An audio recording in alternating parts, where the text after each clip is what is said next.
wasteland. In the northeastern corner of Africa, on the only continent in Asia, is almost Egypt. A thin ribbon of water is the source of life for 20 million people along the banks of one of them in the world, the Nile. It begins in the fertile area of Central Africa and Ethiopia and flows with ever-increasing strength and vigor through the high plateau of the Sudan.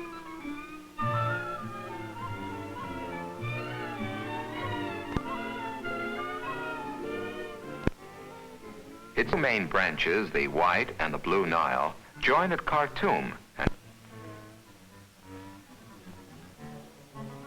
After passing a series of cataracts, the Nile reaches Egypt and the temple at Abu Simbel. The family of Ramses II watched over the river for 3,000 years, years that saw Ramses' kingdom become a memory. Western civilization spent its infancy in Egypt along the shores of the river. But Egypt is struggling for a new and modern life. Here at Aswan, the Nile, Egypt's only reliable source of water, is trapped in a reservoir 100 miles long. This used to be the site of the historical first cataract, the end of river travel on the Nile, the jumping off spot to Central Africa in the south.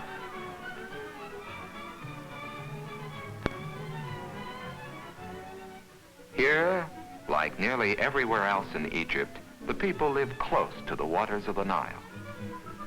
They are Nubian peasants, accustomed by tradition to lifelong labors.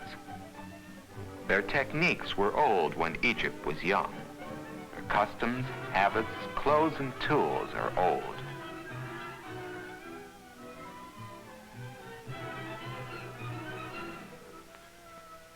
Their only wealth is the livestock that shares their mud homes.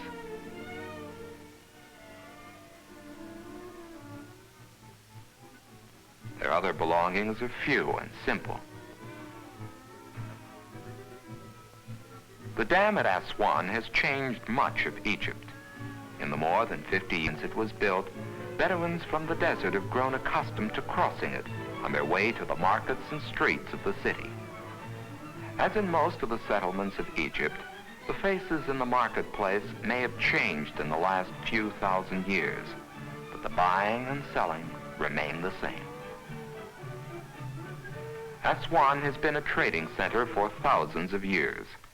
In the days of Egypt's ancient glory, Aswan was a city of the first importance. This was Egypt's frontier. The dam at Aswan has done more than extend the frontier. It is one of the most vital engineering accomplishments in recent Egyptian history. It helps to control the flow of the Nile. No more annual floods followed by annual droughts. Water is held at Aswan until it is needed. No more is river traffic blocked at Aswan. 4 locks of the dam are operated by a new generation of Egyptians with technical training.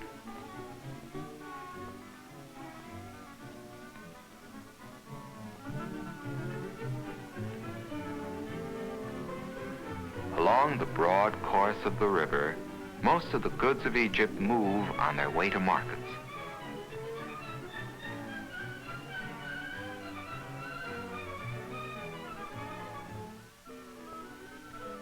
But for many Egyptians, the main use for the river is to spread its life-giving water on their thirsty land.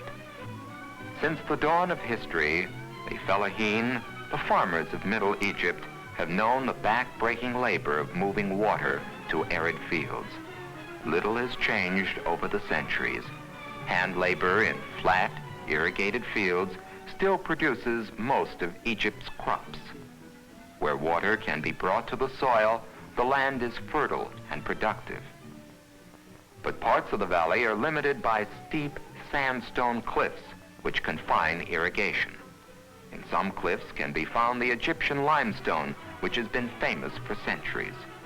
Few modern tools have been adopted by the limestone workmen. Again, most of the labor is still done by hand.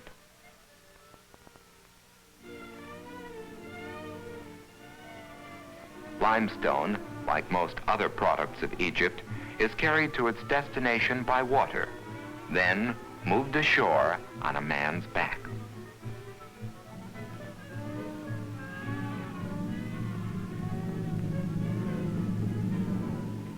The Nile is truly the river of life in Egypt and has been since men came to this land. In the whole length of the Middle Egyptian River Valley can be found the remains of civilizations that were dying when Rome was the center of the world.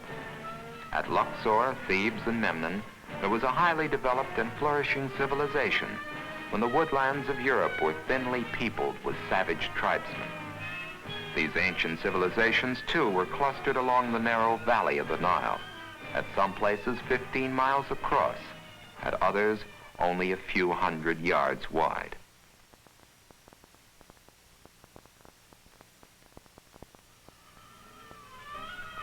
Where the waters of the Nile cannot reach the earth, Egypt is a barren, trackless desert. Only a small percentage of Egypt's growing population lives away from the banks of the Nile, for rain is scanty on the desert, and oases with reliable water supplies are widely scattered. There are no year-round tributaries to the Nile below Aswan. Most of Egypt's water must come from the river. Where the river flows, there is a green and fertile belt, where dates, oranges, lemons, pomegranates, grapes, melons, onions, cotton, corn, wheat, and millet grow. Typical of the cities of Middle Egypt is Asyut, 320 miles north of Aswan. It is a market town set near the river. You might think, to look at it closely, that you had somewhere lost a few centuries and were living in the past. Except for a few people wearing modern clothes, you could believe that this was a city waiting for the Crusades to begin.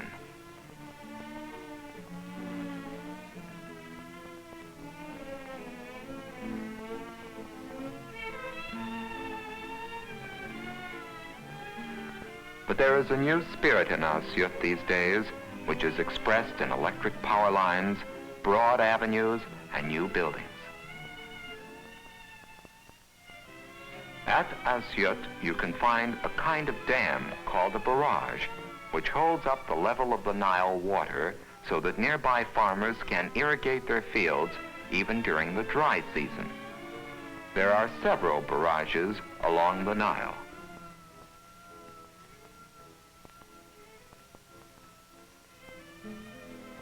Here, the valley is broad and fertile.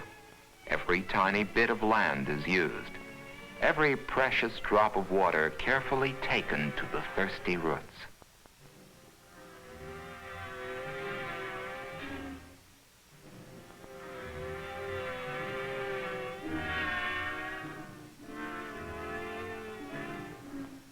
When Moses fled out of Egypt, this kind of water wheel may have been used in this same spot.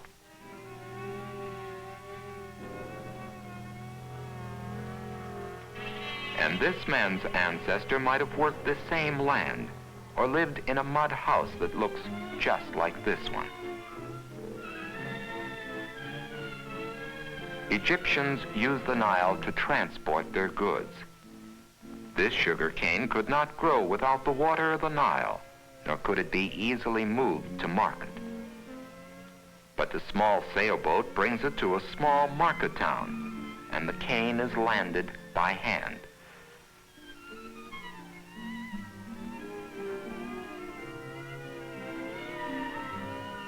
Even the leaves are stripped from the stalk by hand.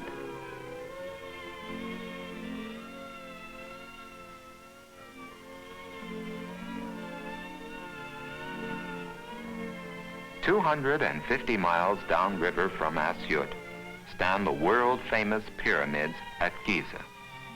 Built as monumental tombs for Egyptian pharaohs, they have survived 50 centuries of weather and 200 generations of men.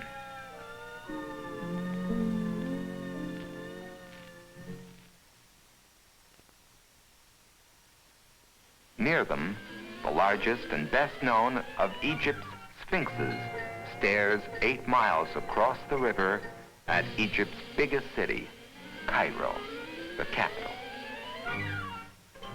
Some of the people of Cairo make their living in modern cotton factories. Travelers come from all over the world to Cairo, for Cairo is a modern city, a city of skyscrapers, a city of hurried activity, as cosmopolitan as any capital in the world, a city on the route from Africa to the Middle East, from Europe to Asia, a city of wealth in a land of poverty. Modern apartment buildings dot the city, but in the shadows of the new city can be found the old. Here, the crafts of Egypt's past still flourish. Young men of Cairo still make rugs by hand in the bazaar. The delicate art of inlaying wooden boxes is still being practiced. The work is painstaking and beautiful. From the bazaar, intricate silverwork might find its way to one of Cairo's many Christian churches. Or it might show up in a synagogue. But probably, if the silverwork were to be used in a place of worship at all, it would end up in a Mohammedan mosque, for most Egyptians are Muslims. Cairo is an important center of learning. El Azhar, the Mohammedan university, attracts students from all over the Muslim world. Cairo is a city of many peoples.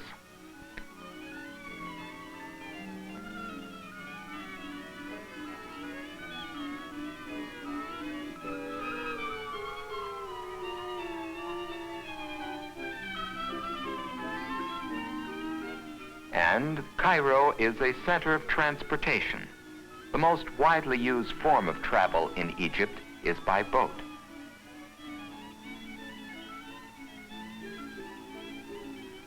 A railroad runs from Aswan to the sea, but most Egyptians are too poor to use it. Cairo has been called the diamond in the handle of the fan of Egypt. It's easy to see why when one leaves the city by air. For near Cairo, the Nile splits into several channels, forming a fan-shaped delta interlaced by waterways. This is probably the most fertile land in the world, but most of it is overcrowded. Most of Egypt's annual production of millions of bushels of corn, wheat, and rice comes from the delta land. Egypt grows 6% of the world's total annual cotton production. Egyptian long staple cotton, blooming here, has been valued for its soft and sturdy qualities by cloth makers all over the world. Sugarcane grows in the delta. In every field, peasants gain a hard-won living from the soil. Crops for export find their way to Alexandria, one of the most valuable seaports in the world, the key to the fruitfulness of the Nile Valley. Here, too, is a modern city built around its shipping business. 4,000 ships a year come and go from Alexandria. They carry out some of the exports of Egypt, like tobacco and rice. But the most valuable export by far is raw cotton. Cotton for the hungry looms of more industrial nations. Finally, the Nile loses itself in the sea. But Egypt does not end here, for to the east in Egypt can be found one of the most vital waterways of the world, the Suez Canal. Over 10,000 ships a year take this short water route from Europe to the Far East. In time, it will belong entirely to Egypt, which now holds only shares in the company which controls it. Modern Egypt is important in the world situation. Its exports of cotton,